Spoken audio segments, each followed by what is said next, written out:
сайн мэцхан манайхаа ингээд Филиппин улсад ирээд сар болсон байна. Тэгээ маргааш буцаж гин. Үнэхээр итгэж чадахгүй байна. Үнэхээр яг гоё сайхан дасцсан байсан.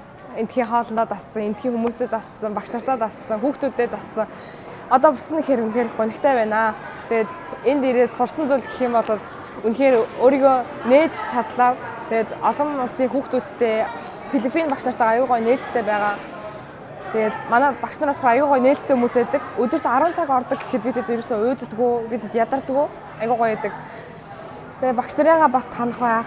Тэгэнгүүт Монголоос цуг авсан манай хоёр багш болохоор бид дөрвөлж анхаарал тавьдаг. Дандаа бид хичээл нь яаж ийн, левел нь яг хичээн үү, яаж ийн ийж ингээд дандаа анхаарал тавьдаг болохоор үнэхээр бүх юм асуудалгүй байдгаа. Тэгээ үнэхээр одоо буцмааргүй байна.